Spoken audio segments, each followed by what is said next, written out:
Salutations à toutes les frères et sœurs en Jésus-Christ dans le monde entier. Je me présente le frère Serge de l'île de la Réunion pour ceux qui ne me connaissent pas encore. Notre message sera sur le premier cavalier du livre d'Apocalypse. Avant d'entrer dans notre message, prions. Frères et sœurs, Père, nous te bénissons. Merci pour ta grâce, ta bonté, ta lumière, ton pain de vie, ta parole de vie dans le nom de Jésus-Christ. Prenons le livre de Matthieu chapitre 24. Le livre de Matthieu chapitre 24 à partir du verset 1 à 3.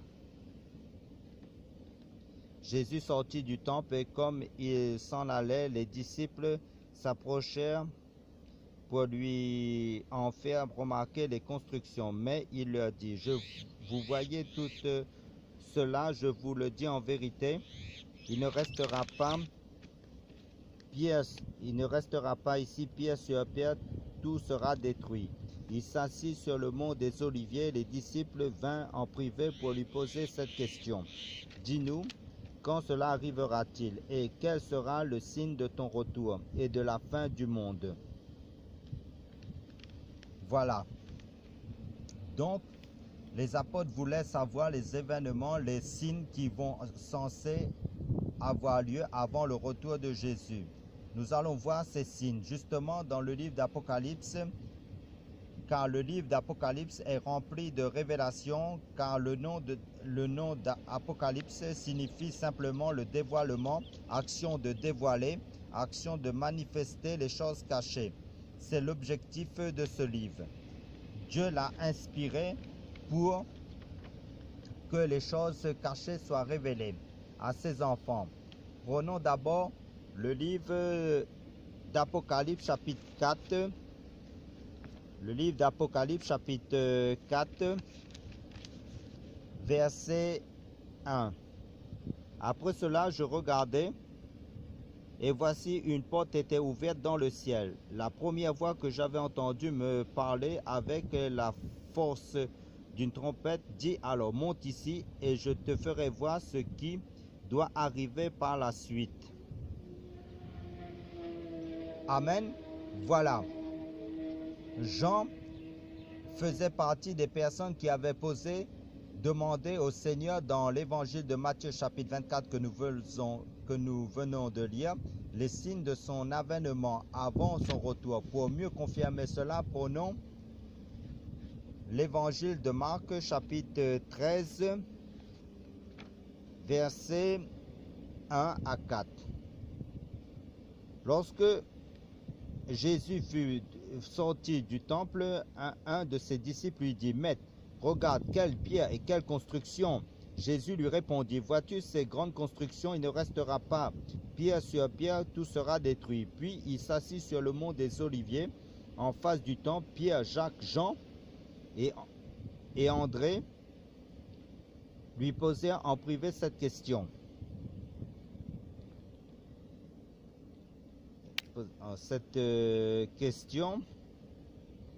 Dis-nous quand cela arrivera-t-il et à quel signe reconnaîtra-t-on que tous ces événements vont s'accomplir?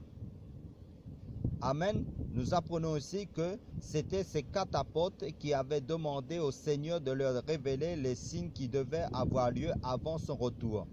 Et comme vous l'avez compris, Jean faisait partie de ces 4 apôtres.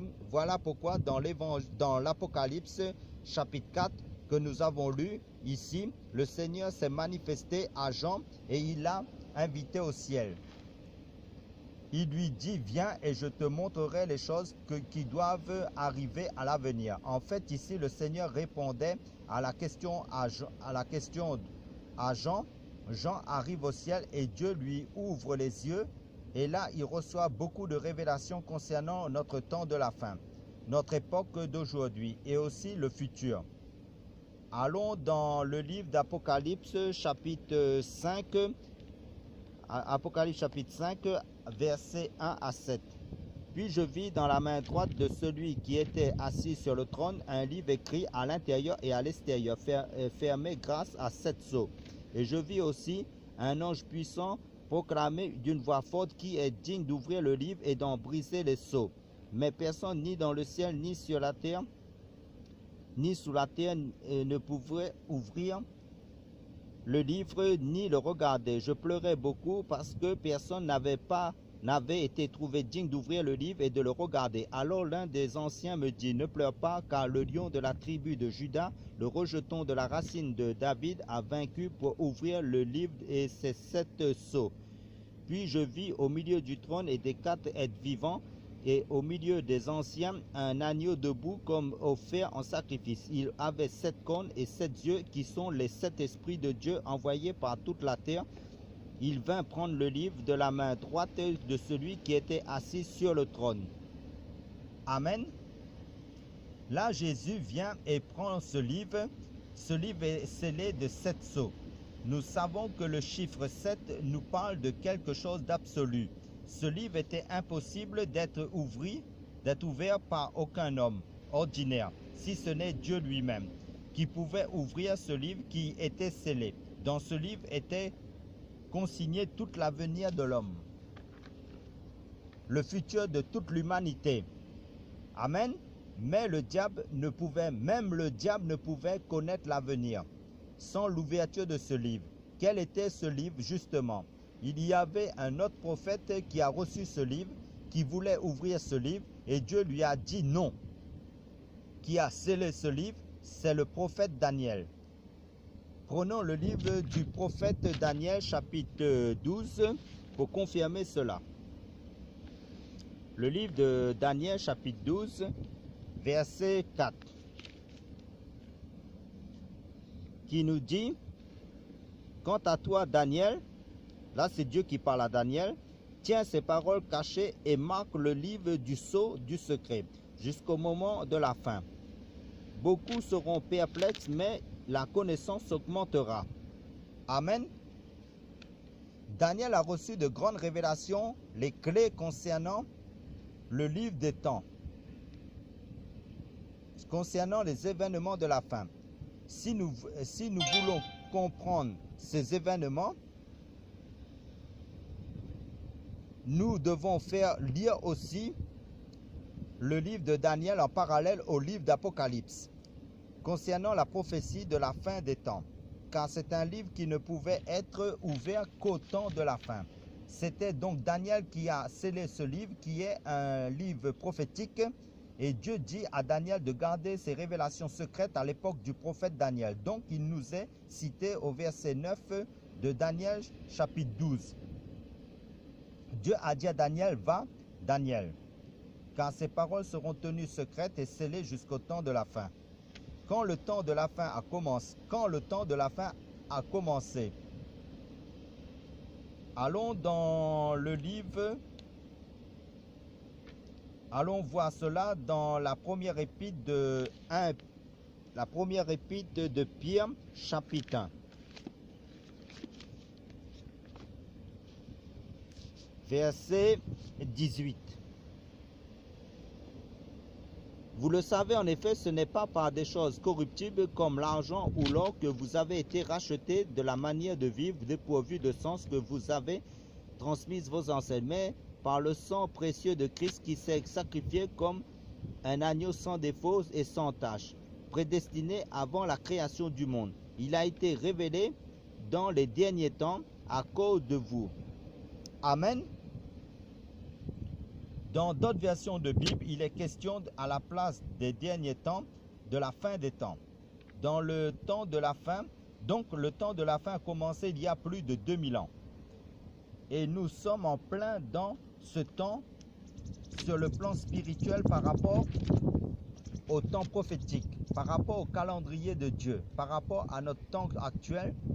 Donc, au temps de Daniel, ce livre a été scellé. Bien sûr, ce livre, c'était le livre d'Apocalypse, dont Dieu va dévoiler à l'apôtre Jean pour communiquer à son Église. Prenons le livre d'Apocalypse, chapitre 6. Apocalypse, chapitre 6, versets 1 à 2. Je vis alors l'ange ouvrit un des 7 sceaux et j'entendis un des 4 êtres vivants dire d'une voix de tonnerre, « Viens !» Je regardai et je vis apparaître un cheval blanc. Celui qui le montait avait un arc. Une couronne lui fut donnée et il partit en vainqueur et pour remporter la victoire.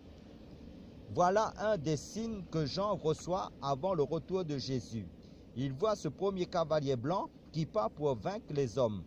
Et ce cavalier avait un arc, et nous savons tous, un arc c'est pour lancer des flèches. Et le livre d'Éphésiens chapitre 6 nous dit, prenez le bouclier de la foi avec lequel vous pourrez éteindre toutes les dards enflammés du malin. Littéralement, les flèches enflammées du malin. Là, dans ce passage d'Apocalypse chapitre 6, il est question de l'homme impie, de l'Antichrist, qui monte un cheval blanc. L'Antichrist singe imite Jésus avec un cheval blanc, pour égarer, pour séduire les hommes, dont parle le livre de 2 Thessaloniciens chapitre 2. Car si vous lisez le livre d'Apocalypse chapitre 19, notre Seigneur Jésus-Christ monte un cheval blanc. Mais Jésus ne porte pas un arc, mais dans sa bouche sort une épée tranchante. Et cette épée, dans le livre d'Éphésiens chapitre 6, c'est la parole de Dieu. Pour le premier sceau, par rapport à l'homme impie, prenons Apocalypse chapitre 13, verset 1 à 10. Apocalypse chapitre 13, verset 1 à 10.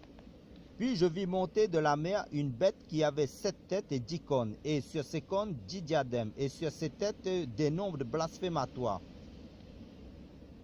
La bête que je vis ressemblait à un léopard, ses pattes étaient comme celles d'un ours et sa gueule comme une gueule de lion. Le dragon lui donna sa puissance, son trône et une grande autorité. L'une de ses têtes était comme blessée à mort, mais sa blessure mortelle fut guérie. Remplie d'admiration, la terre entière suivit alors la bête. On adora le dragon parce qu'il avait donné l'autorité à la bête. On adora aussi la bête en disant, « Qui est semblable à la bête, qui peut combattre contre elle ?»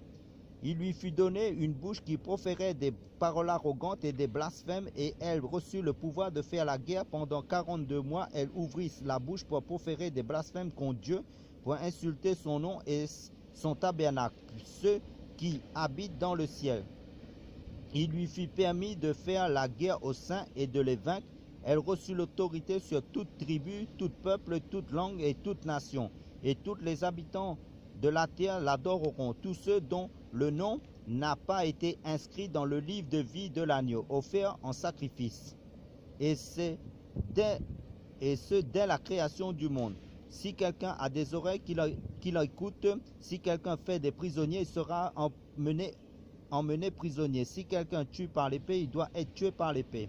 C'est ici que sont nécessaires la persévérance et la foi des saints. Amen. Cet animal, cette bête a reçu l'autorité, le pouvoir de combattre, de livrer la guerre contre les chrétiens, contre les saints, contre les juifs aussi, et de les vaincre. Ça, c'est terrible. Ce passage fait référence au premier cavalier d'Apocalypse chapitre 6, ici. C'est toujours l'Antichrist qui va combattre les chrétiens. Il est question de l'homme impie qui va être lâché par Dieu lui-même. C'est Dieu qui gère tout, pas Satan. Satan ne peut pas intervenir sans la permission de Dieu. Un des signes de la fin des temps, c'est l'organisation, la mise en place du gouvernement de l'Antichrist. C'est très important de le connaître. Avec l'ONU et ses agences, on y est depuis des années. Depuis, nous sommes dans le 4e empire, ce qui représente la statue de Daniel chapitre 2, la statue que Nebuchadnezzar a vue en songe. Cette statue qui est déjà reconstruite, c'est également le 4e animal du livre de Daniel chapitre 7, le lion qui représente Babylone, l'ours qui représente les Mèdes et les Perses, le léopard qui représente la Grèce et la 4e animal qui représente l'Empire romain. Prenons le livre de Daniel chapitre 7. Le livre de Daniel chapitre 7, versets 19 à 21. Ensuite, je désirais savoir la vérité sur la quatrième bête, celle qui était différente de toutes les autres, extrêmement terrible, qui avait des dents en fer et des ongles en bronze, qui mangeait, brisait et piétinait ce qui restait. J'ai aussi désiré savoir la vérité au sujet des 10 cornes et qu'elle avait sur la tête, ainsi qu'au sujet de l'autre, celle qui était sortie et devant laquelle trois étaient tombés. La corne qui avait des yeux et une bouche parlant avec arrogance et qui paraissait plus grande que les autres. J'ai vu cette corne faire la guerre aux saints et l'emporter sur eux. Amen. On retrouve ici la même similitude du livre d'Apocalypse chapitre 13. Le livre scellé par Daniel est bel et bien le livre d'Apocalypse. On retrouve les mêmes prophéties, les mêmes symboles, on retrouve cette bête, donc on retrouve le premier cavalier, l'Antichrist, l'un des premiers signes. Jésus dit dans l'évangile de Matthieu chapitre 24, lorsque vous verrez l'abomination qui causera la désolation, a été prédite par Daniel, le prophète s'établir dans le lieu saint, que celui qui lit ce prophète fasse attention. Bien sûr, l'abomination de la désolation dans le lieu saint nous parle du gouvernement de l'Antichrist, du temple qui va être souillé par l'Antichrist. Jésus nous enseigne qu'avant son retour, avant l'enlèvement de l'Église, l'homme impie doit établir son gouvernement terrestre, son royaume, et l'apôtre Paul nous dit dans 2 Thessaloniciens chapitre 2, versets 1 à 4, prenons ce passage, 2 Thessaloniciens. Seigneur, ta parole est bonne. 2 Thessaloniciens chapitre 2, versets 1 à 4. En ce qui concerne le retour de notre Seigneur Jésus-Christ et notre rassemblement auprès de lui, nous vous le demandons, frères et sœurs, ne vous laissez pas facilement ébranler dans votre bon sens, ni troubler par une révélation, par une parole ou par une lettre qui semblerait venir de nous, comme si le jour du Seigneur était déjà là. Que personne ne vous trompe d'aucune manière. En effet, il faut que l'apostasie arrive d'abord et qu'apparaisse l'homme de péché. Le fils de la perdition. L'adversaire qui s'élève contre tout ce qu'on appelle Dieu ou qu'on adore. Il va jusqu'à s'asseoir comme Dieu dans le temple de Dieu en se proclamant lui-même Dieu. Amen. Là, l'apôtre Paul nous parle de deux avènements, celui du Seigneur et celui de l'homme impie. Mais le premier avènement, c'est celle de l'homme impie en premier, car le système de l'homme impie est déjà là. Son système est déjà mis en place depuis des années dans le monde et dans la majorité des églises qui sont sous son contrôle, qui sont fédérées ensemble. Voilà le premier cavalier qui part en vainqueur. Il y aura de plus en plus des persécutions et cela va s'intensifier contre les vrais chrétiens dans le monde entier. Des lois antichristes qui sont de plus en plus votées, les temps seront de plus en plus difficiles. Le quatrième empire est déjà reconstitué. La statue de Nebuchadnezzar est sous nos yeux avec le gouvernement mondial qui constitue le nouvel ordre mondial. Ces signes sont là. Avec les fusions des multinationales, des banques, l'ONU, nous sommes toujours avec le premier cavalier, qui est l'Antichrist. À la fin, Satan sera tellement coincé à cause de la pression exercée sur lui, à cause du retour de Jésus pour enlever son église. Il n'aura pas le choix. Pour la première fois, il va donner son trône, son pouvoir à un de ses fils préférés. Pour la gestion de son royaume terrestre, Satan cherchait cet homme. Prenons le livre de Matthieu chapitre 4, versets 8 à 10. Le diable transporta Jésus encore sur une autre montagne très élevée. Il lui montra tous les royaumes du monde et leur gloire. Et il lui dit, je te donnerai tout cela si tu te prosternes et m'adores. Jésus lui dit, alors retire-toi Satan, en effet il est écrit, car c'est le Seigneur ton Dieu que tu adoreras et c'est lui seul que tu serviras. Amen. En fait, dans ce passage, Satan a voulu faire de Jésus son antichrist. en proposant à Jésus tous les royaumes du monde. Et Satan se tournera à la fin vers un autre homme, et cet homme sera d'origine juive, car il devra prouver sa judaïcité pour être accepté par les Juifs, comme dans Matthieu chapitre 1 et l'évangile de Luc chapitre 3, concernant sa généalogie. Car la généalogie chez les Juifs prouvera son appartenance au peuple juif, et comme les Juifs savent que le Messie descend de la tribu de Juda, qui est décrit dans le livre de Genèse chapitre 49, il faudra prouver cela pour être accepté. C'est pourquoi Jésus dit dans l'évangile de Jean au chapitre 5, « Je suis venu au nom de mon Père et vous ne me recevez pas. Si un autre vient en son propre nom, vous le recevrez. » Là, Jésus parlait de l'Antichrist. Depuis l'époque de Jean, dans l'Apocalypse chapitre 6, le premier sceau a été ouvert. Depuis, le premier cavalier est parti en vainqueur et Dieu lui a donné un temps, et depuis que l'Église est née, l'Église véritable du Seigneur subit a été toujours combattue par ce premier cavalier.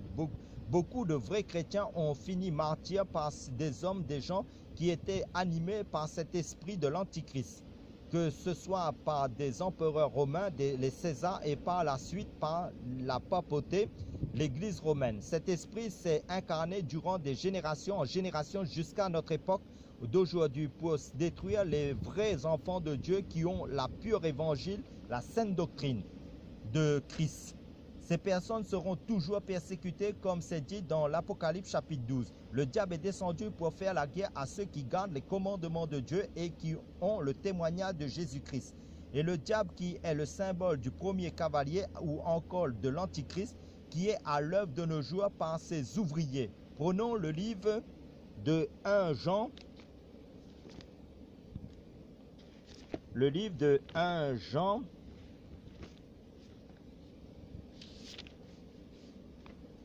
Chapitre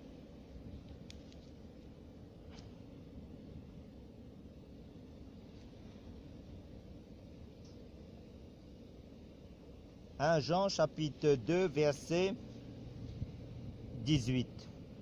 Petits enfants, c'est la dernière heure.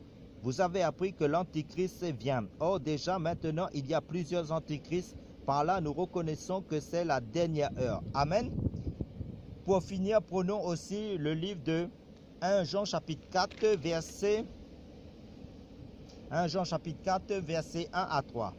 Bien-aimés, ne vous fiez pas à tout esprit, mais mettez les esprits à l'épreuve pour savoir s'ils sont de Dieu.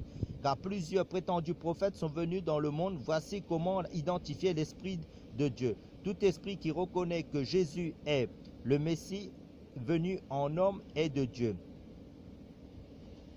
Et si un esprit ne reconnaît pas que Jésus est le Messie venu en homme, il n'est pas de Dieu. C'est l'esprit de l'Antichrist. Vous avez appris sa venue et maintenant déjà il est dans le monde.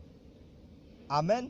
Nous sommes dans la même configuration que du temps du prophète Élie, où les faux prophètes étaient nombreux en Israël, où l'apostasie battait son plein, la religiosité régnait en Israël, avant qu'Élie fût enlevé au ciel. Pour conclure notre message, prions, frères et sœurs. Seigneur, nous te bénissons, merci pour ta grâce. Garde-nous en toi, sauve-nous, aide-nous à tenir, à persévérer en toi, jusqu'à ton retour dans le nom de Jésus-Christ. Amen.